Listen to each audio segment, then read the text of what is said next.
الحمد لله وكفى وسلام على عباده الذين اصطفى أما بعد فأعوذ بالله من الشيطان الرجيم بسم الله الرحمن الرحيم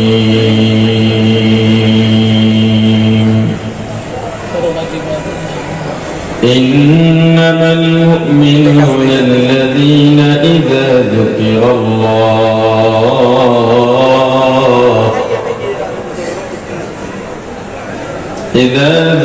الله وجلت قلوبهم وإذا تليت عليهم آياته زادتهم إيمانا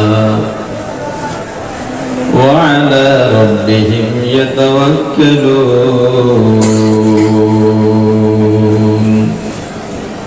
صدق الله العظيم درشري اللهم صل على محمد وعلى آل محمد كما صليت على إبراهيم وعلى آل إبراهيم إنك حميد مجيد সবাই করি اللهم بارك على محمد وعلى آل محمد كما باركت على إبراهيم وعلى آل إبراهيم إنك حميد مجيد الحمد لله ঐতিহ্যবাহী দ্বীনি প্রতিষ্ঠান জামিয়া ইসলামিয়া জিরি মাদ্রাসার 2 দিনব্যাপী বার্ষিক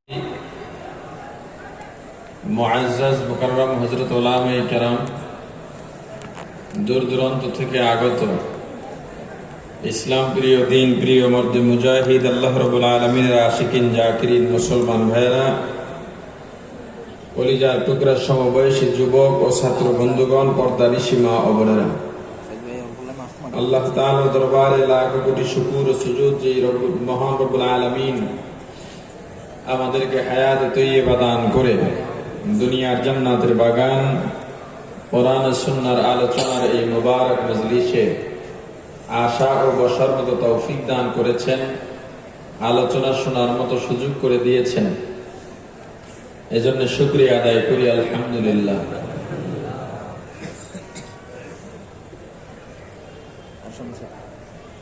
হোসাইন ভাই বলে গেছে জিরি মাদ্রাসা আপনার মাদ্রাসা, আর এটা তো আপনারা জানেনই। এখানে আসা এমনি হয়, বিশেষ করে মাহফিলে একটা হাজিরা দেওয়া দরকার, না হয় এখানে বয়ান করার মতো কোনো প্রয়োজনীয়তা আমার আছে বলে আমি নিজে মনে করি না। বাংলাদেশের শীর্ষস্থানীয় ওলামায়ে কেরাম, ওয়াইজিনে কেরাম, ওলামা বুজুর্গ আসেন এখানে, তারা বয়ান করেন, তাই তাদের বয়ানই আমাদের জন্য বেশি প্রযোজ্য। জুমার আগে বয়ান থাকে, এবছরও জুমার আগেই বয়ান ছিল, এসে কুলোতে পারিনি, জুমা পড়েছি এসে। শারীরিক ভাবে আসলে ক্লান্ত, দেশের বাইরে ছিলাম, রাত্রে আসছি,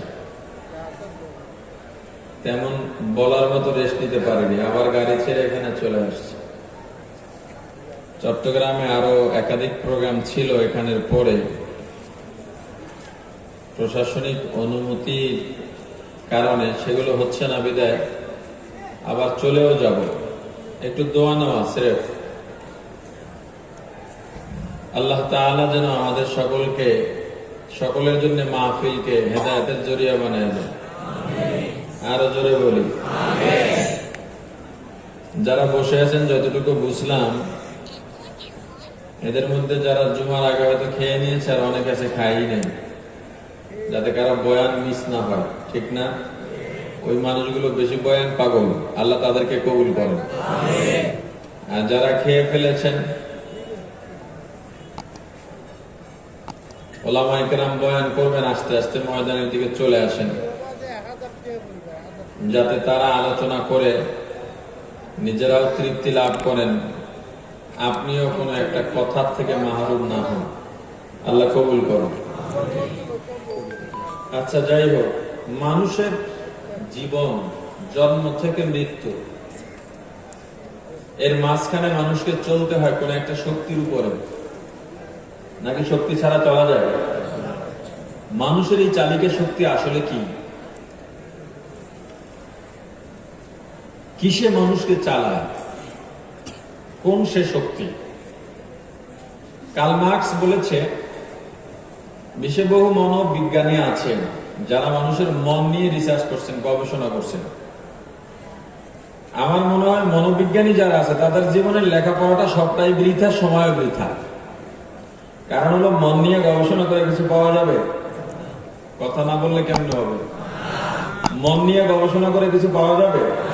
আপনি যতই গবেষণা করেন, আমার মনে কি আছে আপনি জানবেন? যা হোক, কার্ল মার্কস বলেছে মানুষের চালিকা শক্তি হলো খাওয়া দাওয়া, বানানো। মানুষ খাইলেই চলতে পারে, কাজ করতে পারে, চিন্তা করতে পারে, গবেষণা করতে পারে। একটা মানুষকে সচ্ছল রাখতে, মানসিকভাবে উৎফুল্ল রাখতে খাওয়া দাওয়া দরকার। কি দরকার? খাওয়া দাওয়া দরকার। আর একজন মনোবিজ্ঞানী আলফ্রেড এলডার বলেন যে আসলে খাওয়া দাওয়া মানুষের চালিকা শক্তি নয়। খাওয়া দাওয়া না হইলেও মানুষ চলতে পারে, তবে মানুষের উপরে ওঠার যে স্পৃহা, একজন থেকে আর একজনকে ছাড়িয়ে যাওয়ার যে স্পৃহা, প্রতিযোগিতা, এই প্রতিযোগিতাটাই হলো মানুষের চালিকা শক্তি। একজন 5 তলা বিল্ডিং করেছে, আর একজন বলেন আমার 6 তলা করতেই হবে। এই যে একটা স্পৃহা জাগলো তার ভিতরে, অমুকে এই কাজ করছে, আমার তার উপর একটা ভালো কাজ করতে হবে, এই যে তার একটা স্পৃহা, এটা মানুষকে জাগায় রাখে। এই স্পৃহার কারণে মানুষ চলতে পারে, অন্যান্য কাজ করতে পারে, না হয় করতে পারতো না, নিস্তেজ হয়ে পড়ে থাকতো। আর এক মনোবিজ্ঞানী ফ্রায়েড বলেন, না, এগুলো কিছুই না, মানুষের চালিকা শক্তি হলো যৌনতা। যৌনতা আছে তো মানুষের শক্তি আছে, যৌনতা নাই তো মানুষের চাহিদাও নাই, শক্তিও নাই, সে নিস্তেজ হয়ে পড়ে থাকবে। ইসলাম বলে, তোরা যত বড় বিজ্ঞানী হোস না কেন, তোদের সব চিন্তা ভাবনা সব হলো ছাগলামি আর মূর্খতায় ভরা। যেগুলো বলেছ মানুষের চালিকা শক্তি, এগুলো একটাও মানুষের চালিকা শক্তি নয়। কারণ খাওয়া দাওয়া দিয়া, এর আগে একটা কথা বলছেন, আমি যে আমি, আমাকে আপনি দেখেন, এই যে দেখতেছেন, এটা আমি না। আমি যে আপনাকে দেখতেছি, এটা আপনি না। তাহলে আমি কে, আপনি কে? এর আগে আরেকটা সুয়ালে মুকদ্দারের জবাব দেন। আমরা দেখি কি দিয়া? কথা বলে না। দেখি কি দিয়া? কে দেখায়? জোরে বলেন। ধরি কি দিয়া? ধরায় কে? হাঁটি কি দিয়া? হাঁটায় কে? শুনি কি দিয়া? শোনায় কে? খাই কি দিয়া? খাওয়ায় কে? উত্তর সঠিক না।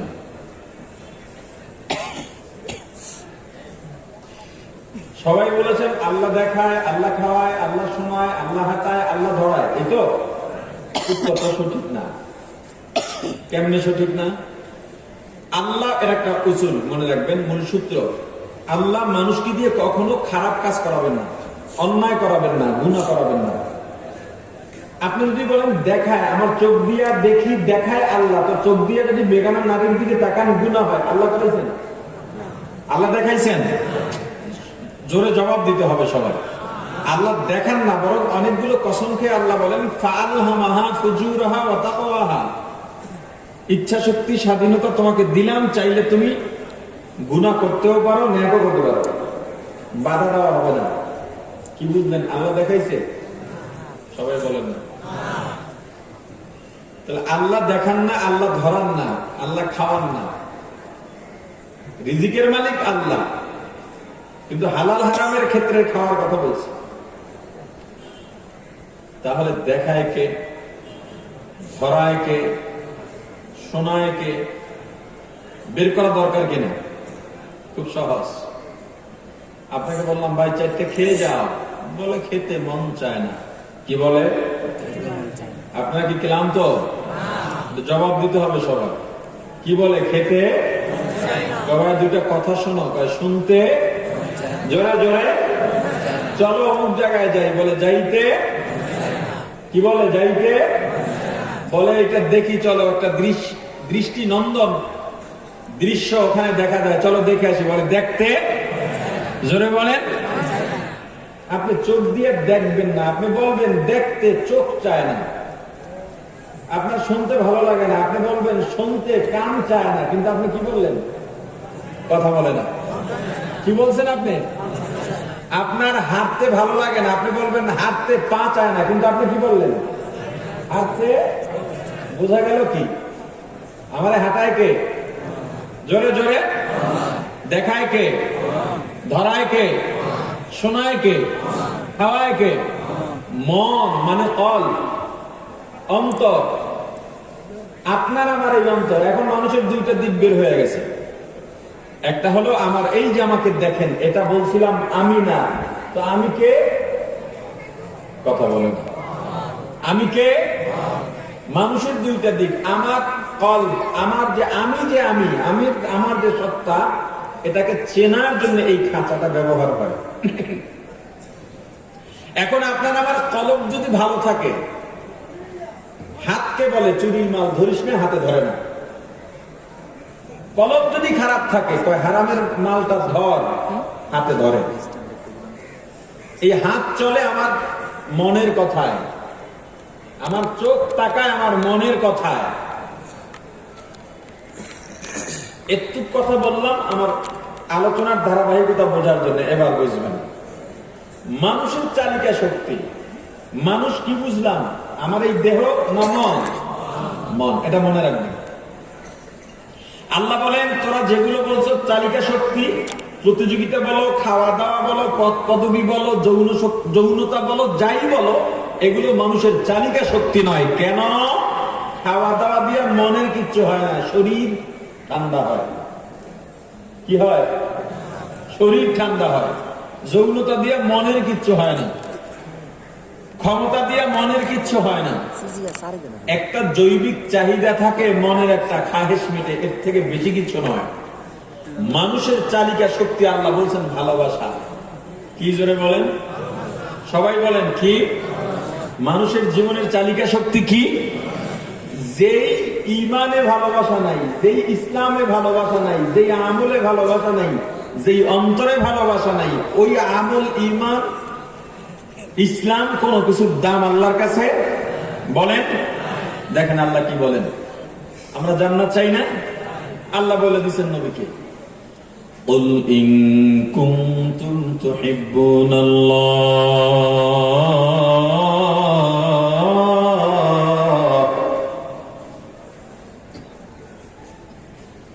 فاتبعوني يحببكم الله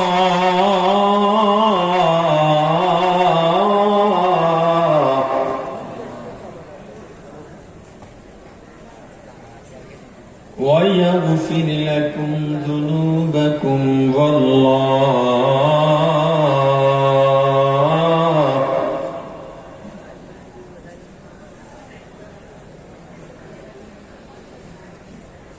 ويغفر لكم ذنوبكم والله غفور رحيم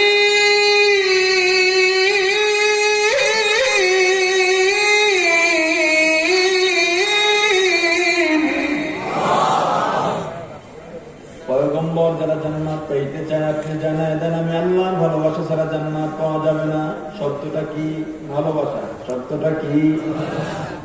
অতএব আপনি জানায় দেন, যদি তোমরা আল্লাহকে ভালোবাসতে চাও শব্দটা কি? কথা বলে না। যদি তোমরা আল্লাহকে ভালোবাসতে চাও, আমি নবীর ইত্তেবা করো, অনুসরণ করো। পয়গম্বর বলে দিয়েছেন, ক্বালান নবী সাল্লাল্লাহু আলাইহি ওয়াসাল্লাম, মান আহাব্বা সুন্নতি ফাকাদ আহাব্বানি ওয়া মান আহাব্বানি কানা মাই ফিল জান্নাহ। পয়গম্বর বলে দিয়েছেন, যারা আমি নবীর সুন্নতকে ভালোবাসে শব্দটা কি? জোরে বলেন। তারা যেন আমি নবীকেই ভালোবাসলো, আর যারা নবীকে ভালোবাসবে তারা নবীর সঙ্গেই জান্নাতে যাবে। পয়গম্বর হযরত উমরকে ডাক দিয়ে বলেন, উমর, আমি রাসূলকে কতটা ভালোবাসো? হযরত উমর বলেন, হুজুর দুনিয়ার সবার থেকে বেশি। বলে স্ত্রী সন্তান? হযরত উমর একটু থেমে চিন্তা করে বললেন, হুজুর তাদের চাইতেও বেশি ভালোবাসি। নবীজি বললেন, উমর নিজের থেকে বেশি ভালোবাসতে পারছনি? বলে হুজুর এইটা পারি নাই। পয়গম্বর বললেন, লা তুমিন, খাঁটি মুমিন হইতে পারো নাই। قال النبي صلى الله عليه وسلم لا يؤمن أحدكم حتى أكون أحب إليه من والده وولده والناس أجمعين أو كما قال النبي عليه الصلاة والسلام। পয়গম্বর জানায় দেন, যতক্ষণ পর্যন্ত দুনিয়ার সব এক কথায় বললেও হবে না, সব কিছুর পর নিজের মন বাকি থাকে, নিজে বাকি থাকে, নিজের থেকেও পয়গম্বরকে বেশি ভালোবাসা না যাবে শব্দটা কি? যতক্ষণ পর্যন্ত নিজের থেকেও নবীকে বেশি ভালোবাসা না যাবে, ততক্ষণ পর্যন্ত খাঁটি মুমিন হইতে পারবা না।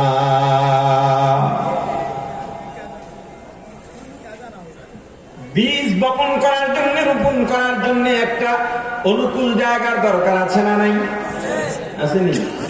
কোথায়? একটা কুমড়ার দানা আপনি মাটিতে ভালো একটা জায়গায় সারটা দিয়ে সুন্দর করে যেখানে রোপণ করবেন, 3 দিনের মাথায় 2 দিনের মাথায় দেখবেন পাতা গজায় গেছে, ঠিক নেই? কেন? বীজের জন্য এটা হলো অনুকূল জায়গা।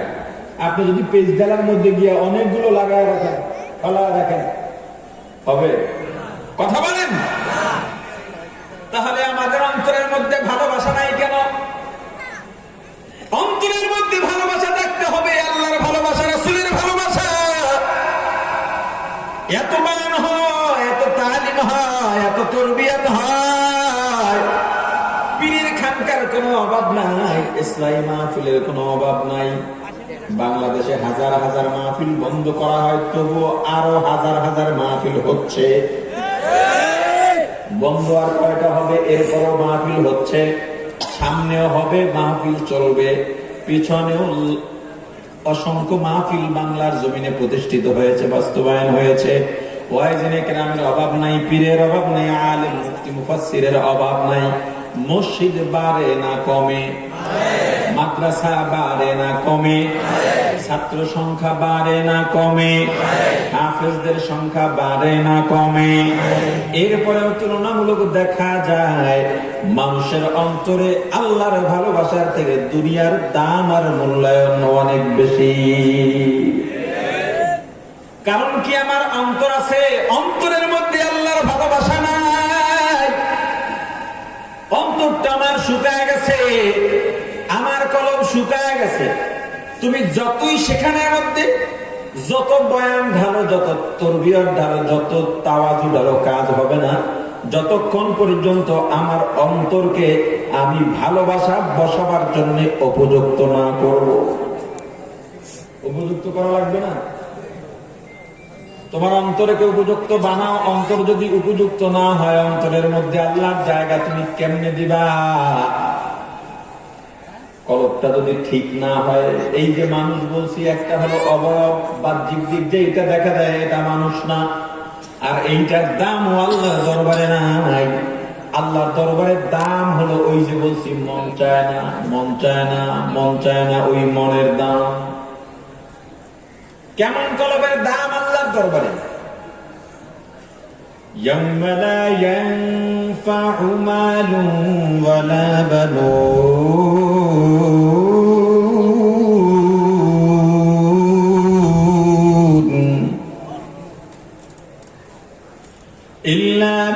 আতাল্লাহ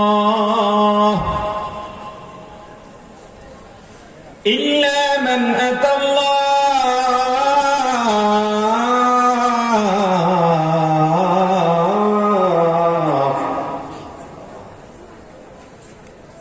إلا من أتى الله بقلب سليم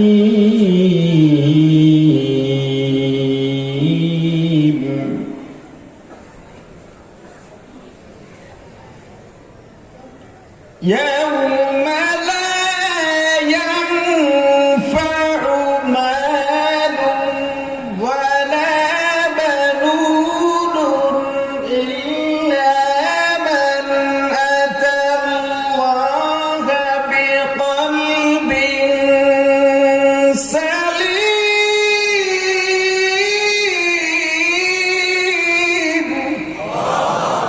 কিয়ামতের ময়দানে লা ইয়ানফা, কোনো উপকারে আসবে না, কোনো দাম নাই, কোনো মূল্য নাই। কিয়ামতের ময়দানে তোমার দুনিয়ার মাল সম্পদ, সন্তান সন্ততি, ধন দৌলত, যশ খ্যাতি, ক্ষমতা, প্রতিপত্তির কোনো দাম নাই। এ দুনিয়ার ক্ষমতাওয়ালা ক্ষমতা পাইয়া কত ক্ষমতার মালিক হইছ, কয়দিনের ক্ষমতা, এখন মরবি, ক্ষমতা শেষ, মরার দরকার নাই। এবার চেয়ারম্যান হইছ, পরবর্তীবার চেয়ারম্যান হও নাই। চেয়ারম্যান হইছিল এলাকার 5 তলা বাড়িওয়ালা সালাম দেয়, চেয়ারম্যান থেকে গেছে রিক্সাওয়ালাও জিজ্ঞেস করে না। কিসের বাহাদুরি তোমার? 2 দিনের বাহাদুরি পাইয়া, ক্ষমতা পাইয়া হুজুর ঘাড় মটকাও। তোমার হাতে এত শক্তি। মুসলমান ইমানদার, আল্লাহ বলেন লা ইয়ানফা, কত ক্ষমতার মালিক হইছ, কিয়ামতের ময়দানে কোনো উপকারে আসবে না। না না, দুনিয়ার ক্ষমতাশালীরা শোন, ভালো করে শোন, টাকা পয়সার মালিক হইছ, কিচ্ছু চোখে দেখো না, শুধু টাকা আর টাকা। কবরে কয় টাকা নিয়ে যাইবা? চট্টগ্রামের মানুষ কয় টাকা নিয়ে যাইব? কত কম না যাবে? 1 টাকাও নিতে পারবেন না। এটা বুঝেন, মন থেকে না শুধু চামড়ার মুখ থেকে? মন থেকে পারি নাই বোঝার জন্য, মন থেকে বুঝতে পারি নাই, সক্ষম হই নাই।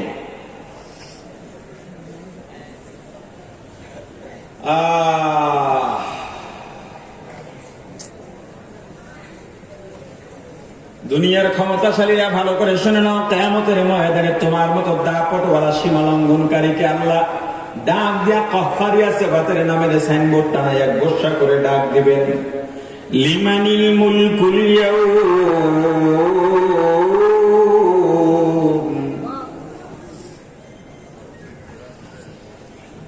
লিমানিল মুলকুল ইয়াউমা লিল্লাহিল ওয়াহিদিল কাহ্হার।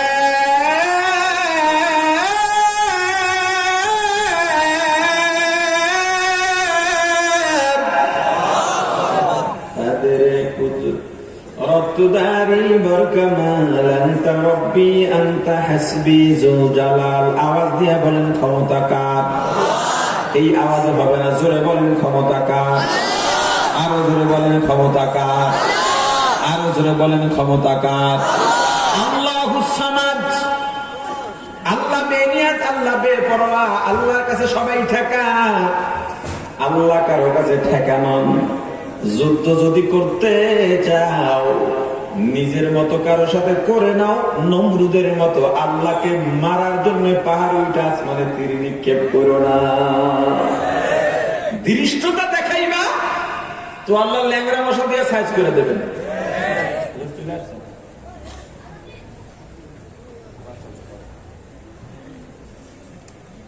এজন্যে দুনিয়ার কোন দাপট, দুনিয়ার ক্ষমতা, সম্পদ, এগুলোর কোন দাপট দেখায় লাভ নাই। অন্তরকে শুদ্ধ করতে হবে, আল্লাহ আল্লাহ রাসূল ভালোবাসা দিয়ে কলবকে প্রস্তুত করতে হবে। আর এই ভালোবাসাই মানুষের চালিকা শক্তি। সংক্ষিপ্ত সময় যতটুকু আলোচনা করেছি, আলোচনার ভুল ত্রুটি ক্ষমা করে আলোচনার উপরে আপনাকে